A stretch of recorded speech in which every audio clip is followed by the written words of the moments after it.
Das Geheimnis des Königs. Eine Volkserzählung der Sandal. Es war einmal ein König, der einen Sohn mit den Ohren eines Ochsen hatte.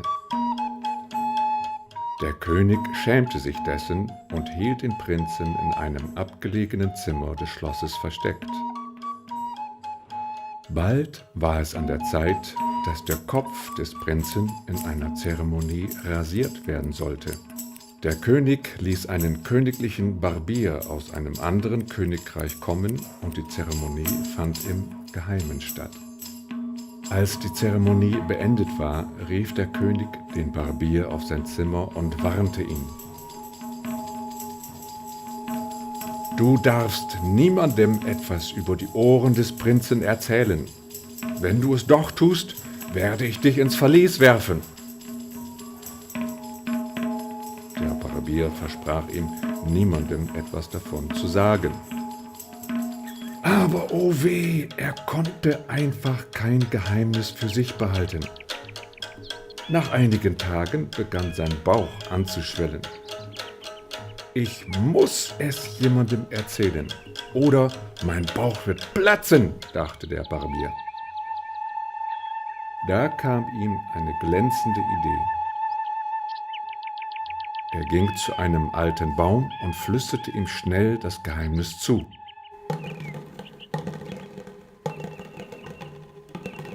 Sogleich schrumpfte der Bauch bis zu seiner normalen Größe und es ging ihm viel besser. Der Baum wird bestimmt das Geheimnis des Königs bewahren, sagte sich der Barbier. Einige Tage später kam ein Trommler vorbei, der gutes Holz für eine neue Trommel suchte.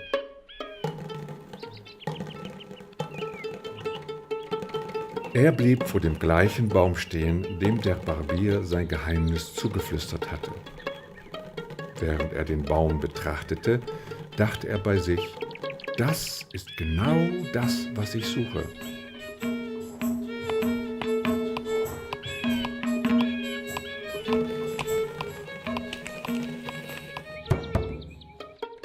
Alsbald fertigte er eine neue Trommel an und ging ins Schloss, um dem König vorzusingen. Die Wache am Tor war froh, ihn zu sehen. »Sing etwas, um dem König eine Freude zu machen. Heute hat er schlechte Laune«, sagte die Wache. Plötzlich begann die Trommel von selbst zu singen. »Ich habe ein Geheimnis, das darf niemand hören. Der Königssohn hat Ochsenohren.« Schnell ergriff die Wache die Trommel und schrie den Trommler an. »Niemand darf das Geheimnis des Königs preisgeben. Lauf weg, bevor dich jemand fängt.«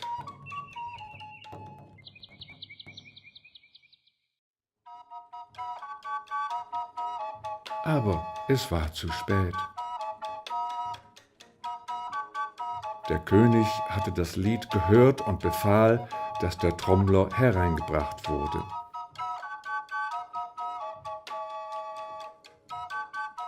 Der arme Trommler wurde in den Hof geschleppt. »Wirf ihn ins Verlies«, donnerte der König. »Aber er hat es nicht gemacht«, sagte die Wache. »Eure Majestät, es war seine Trommel.« »Dann wirf auch die Trommel ins Verlies und bestrafe alle, die mein Geheimnis gehört haben«, tobte der König.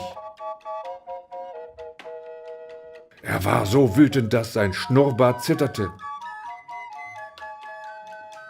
Die Wache trat mutig vor. »Eure Majestät, dann wäre es besser, ihr würdet euer ganzes Reich ins Verlies werfen, weil wir alle euer Geheimnis kennen.«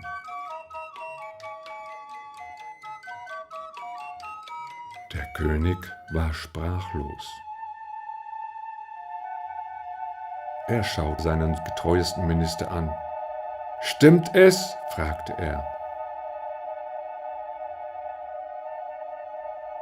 »Ja, Eure Majestät, wir haben nie etwas gesagt, weil wir euch nicht verärgern wollten«, antwortete der Minister.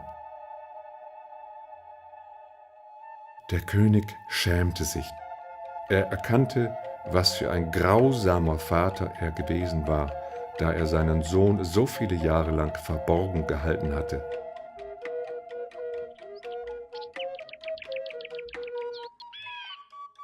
Der König erklärte den nächsten Tag zum Feiertag. Er machte einen Umzug und führte seinen Sohn stolz durch das ganze Königreich.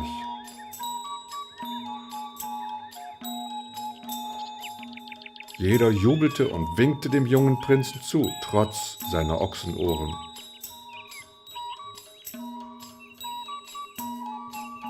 Die Wache führte den Umzug an, der Trommler folgte und spielte auf seiner neuen Trommel.